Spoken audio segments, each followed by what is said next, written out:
Hello everybody, my name is Hair Dab, and I wanted to share with you a program that I used to create the video that garnered so much interest on Facebook. Before we begin, I would like to tell you a little bit about myself. I am a German teacher in Texas. I have been using CI methods for the last 3 years, and I've incorporated its principles into my curriculum because of the positive impact it has on students understanding the language. And the program that I use is called TouchCast Studios. It can be downloaded from the App Store on iOS, as well as other versions of it via their website. Today I'm going to show you how to use the app version with the help of another tool I highly recommend is the crayon. The crayon is similar to Apple Pencil, just different in shape and in price. $40 versus the $200 for the Apple Pencil. If you already have an Apple Pencil, good on you. I have a crayon. Let's color. Hello everybody, welcome. Today we're going to go over a special app that I used for the video, and it is called TouchCast Studio. Now, TouchCast is a really cool video production-like app, and it has all the things that I want in it. Biggest thing is that it puts my face in the videos. And if you looked up how to do that, you really need some sort of app with a face cam. But you have this either trade-off. Either you can get a face cam and no live interactivity, or you can do interactivity but no face cam. Okay, so or you're paying some ridiculous subscription. So you have a couple of different options here. You can start from scratch, a wizard, a web page, videos, images, maps, files. You can also make a news broadcast, which is really cool. You can do a talk show, an interview with the students. So also kind of cool. So you can interview your characters and whatever, have them talk like, I'm Gary, the giraffe, or something like that. They have a couple of different formats, and each of these different formats has slightly different characteristics. In my opinion, they all kind of blend in, and they're all there. All the features, really, though, if you start with the blank scratch, we're going to do that today and kind of make something from scratch. So let's go ahead and start. Now, first of all, when you first open this up as a new project, you see a couple of things, and I'm going to kind of take you from one side to the other. First of all, you notice that the word camera is underlined. That just basically opens up all of my camera options. Now, the camera options that we have a teleprompter. Wonderful thing. If you have ever made videos, sometimes you don't know what to say. You stutter, you come up with weird things, you go off on weird tangents, and you don't want that. You want to get straight to the point and get your point across, okay? So what you do on this is you just edit it, and within here you can type in your teleprompt text. You can copy and paste it into it as well. You hit save. You can also change here the speed at which it goes up. So here we go. You see the little hello go up a little bit.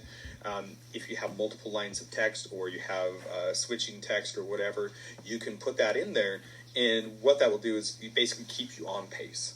Okay, if you're like me and I talk like a million miles a minute, you're going to need something to slow you down. The other thing is they have, of course, they have a mic control, which basically makes it so that you can turn it on and off just in case. We also have camera. Okay, when you turn the camera off, you are flying blind.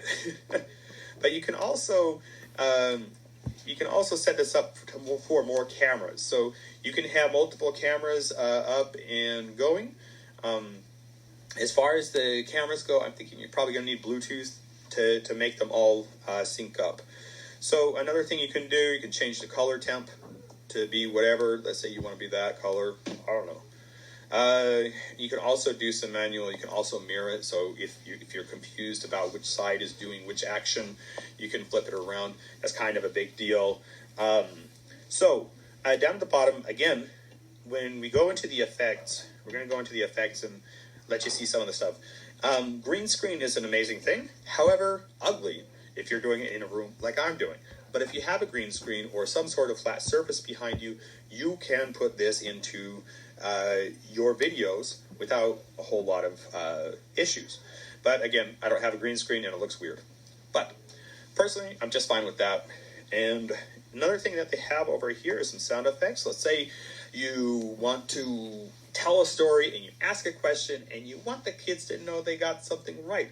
Now, granted, they're not going to be specifically with you, but you put a little ding or a bell, a slide, collected, and success.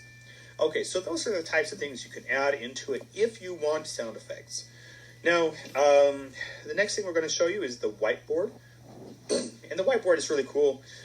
You can do a couple of things here. You can save your whiteboards. Over on the far left, you see save whiteboards, save and clear board.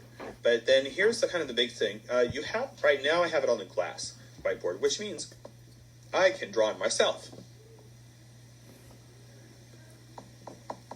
And as you can tell, it's quite humorous.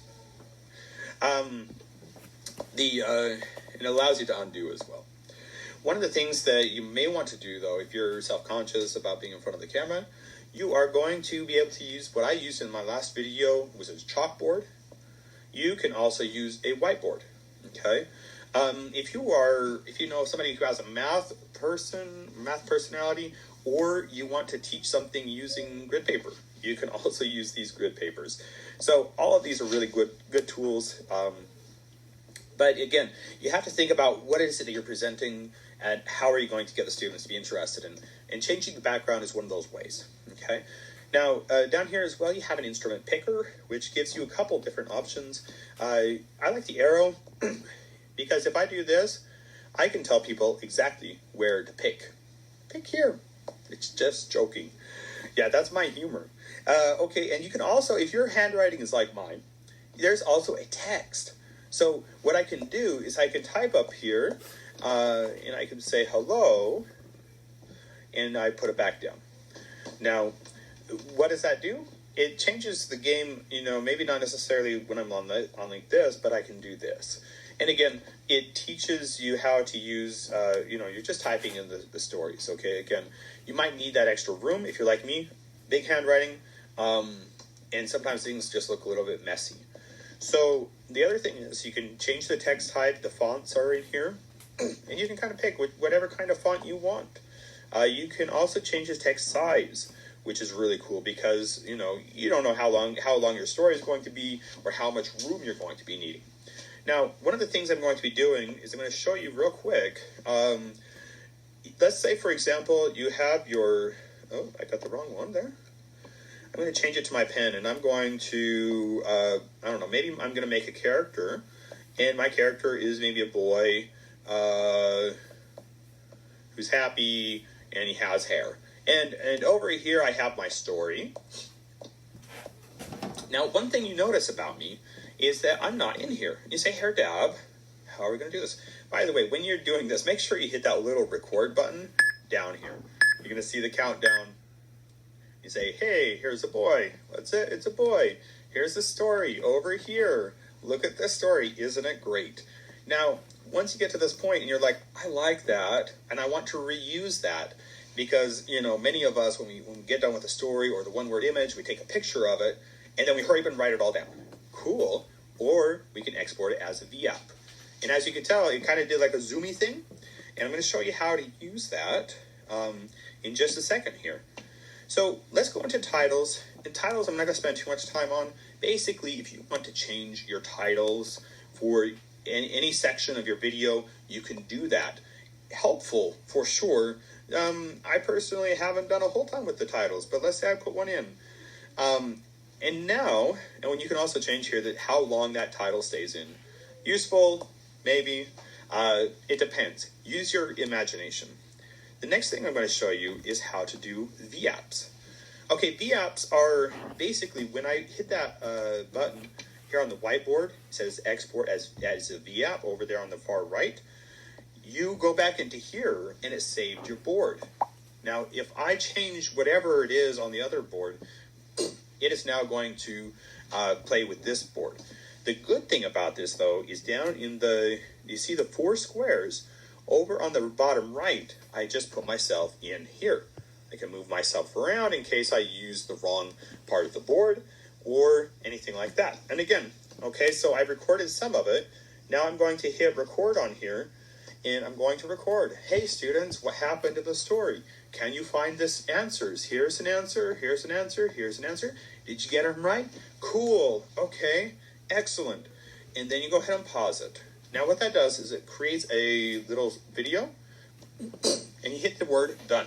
Make sure, though, I'm gonna tell you, though, that word done that I just touched on, don't hit that until you are officially done. It doesn't work. So the next thing is you get to come through here. They have a bit of a clip editor. You can kind of trim it. You can duplicate it. You can do a lot of things with it. Basically, it's a mini video editor, not a lot of extra cool stuff. But what you can do is you take your video once you're done, you enter a title here, and my title is going to be hello, and then I am also going to choose how I want to save it. You can save it to the TouchCast fabric, which I haven't learned yet how to use, but you can also save it to your YouTube channel, which is what I've done. By the way, I have a channel, it's Christopher Dab, and you'll notice it's me because there's a character dabbing. Okay, so the next thing is save to camera roll. So you can save this to your device. And the advantage to that, of course, and to the YouTube is when you have it on your device, you might upload it into Edpuzzle. You might upload it into another video using a video program software like WeVideo. But those are all the different places that you can keep them. Now, so after that's done, you just hit close project. I'm going to say do not save. You can save it here if you want to, but that is it. This is how I've used TouchCast. A lot of stuff. Hopefully you stuck in with it till the very end. Wow, that was a lot. So just wanted to say I appreciate again for all the support you guys have shown me. I will post up a couple of other videos using a couple different programs and free apps that are interesting and fun for the kids. So let me know in the comments if you have any questions. We'll go ahead and answer them. But investing in this particular app has been great. Taking the time to kind of play around with it and make it your own has also been amazing. And I hope everybody has a wonderful day and everybody getting ready for their spin up, getting ready for school. Let me know if you need any extra help or support or anything like that. I look forward to helping you. Have a great and wonderful day.